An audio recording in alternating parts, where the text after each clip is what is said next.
Topan, dia pengen nanya langsung juga nih Ustadz ke Ustadz. Masya Allah. Ahlan, ahlan wa sahlan. Masya Allah. Assalamualaikum Ustaz. Waalaikumsalam warahmatullahi wabarakatuh. Gimana kena pandemi ini? Itu tambah kurus, tambah gemuk?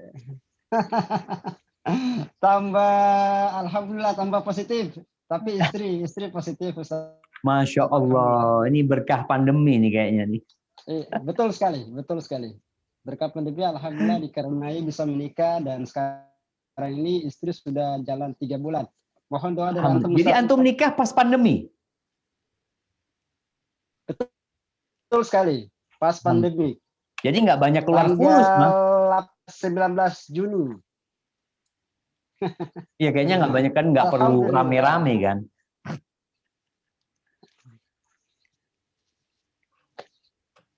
Naam. Barakallahu lak wa barak alaik wa jama'a bainakum fi khair. Betul. Ustadz, saya mungkin ingin berbagi cerita sedikit ini tuh tentang pentingnya hijrah. Nah, biasanya itu terutama kita di kalangan public figure ini kan banyak teman-teman artis yang mulai hijrah. Namun terkadang juga mereka itu terkotak-kotak. Ada yang mungkin hijrah, saya nggak ngerti ya, mungkin ibaratnya itu mereka itu kalau buat kajian hanya sebatas kajian buat kalangan-kalangan tertentu. Contoh misalkan dia mengikuti kajian si A, namun dia mengabaikan dengan kajian si B. Nah, bagaimana pandangan Ustadz agar supaya kita ini, Islam ini menyatu, apalagi kita di kalangan public figure, saya sekarang kan bergabung dengan teman-teman di musyawarah. Nah, teman-teman musyawarah itu punya konsep itu bagaimana kita membangun sebuah jembatan agar kita mengajak semua para ulama kita itu bersatu, bahwa Islam itu adalah satu. Nah, Masya Allah. Saya minta pencerahan dari Ustadz untuk memberikan pencerahan kepada kami. Subhanallah. Syukran Ustadz. Assalamualaikum. Ya, ini sebuah pandangan yang indah sebenarnya. Tatkala kita ingin menyatukan umat Islam, ya, kita ingin para ulama bersatu. Semua menginginkan itu. Tapi ternyata Rasulullah Shallallahu Alaihi Wasallam sudah mengatakan, kalau orang yang hidup setelah aku mati, dia akan melihat banyak perselisihan. Ini sebuah kodrat yang tidak bisa dipungkiri. فَإِنَّهُ مَنْ يَعِشْ مِنْكُمْ بَعْدِي فَسَيَرَى اخْتِلَافًا كَثِيرًا. Yang hidup setelah aku mati akan melihat banyak perselisihan dan semua merasa dia yang benar. Dan itu sudah terjadi setelah meninggalnya Rasul Sallallahu Alaihi Wasallam. Muncul kelompok A, muncul kelompok B terus. Bahkan kita tahu siapa yang membunuh Utsman bin Affan. Muslim. Siapa yang membunuh Ali bin Abi Thalib? Siapa yang membunuh Ali bin Abi Thalib? Orang kafir. Orang yang hafal Al-Quranul Karim. Guru ngaji.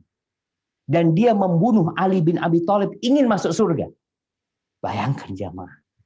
Dia bukan ingin masuk neraka, dia bukan sedang melakukan dosa. Dia menganggap itu adalah ketaatan. Maka kalau bicara bagaimana sekarang melihat banyaknya perselisihan, kita ingin semua menyatu. Nah, caranya Rasulullah SAW sudah memberikan kepada kita solusi. Apa kata beliau alaihissalatu wassalam? Kalau kalian ingin bersatu, ingin tetap sampai ke surgaku, fa'alaikum bisunnati. Ikutin sunnahku, kata Nabi SAW. Wa sunnatil khulafa'ir rasyidin al-mahdiyyin min ba'di. Ikuti sunnah-sunnah khalifah-khalifah setelah aku. Ikutin sunnahnya Abu Bakar, ikutin sunnahnya Umar, ikutin sunnahnya Utsman, ikutin sunnahnya Ali bin Abi Thalib. Tamassaku biha, kalian berpegang teguhlah dengannya.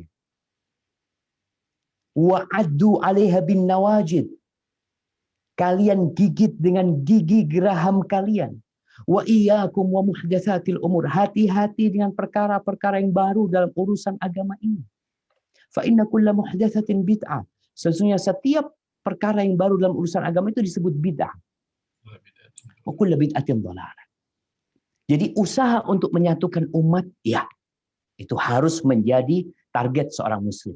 Tapi pertanyaannya, kita mau satukan mereka di atas apa? Di atas sebuah partai?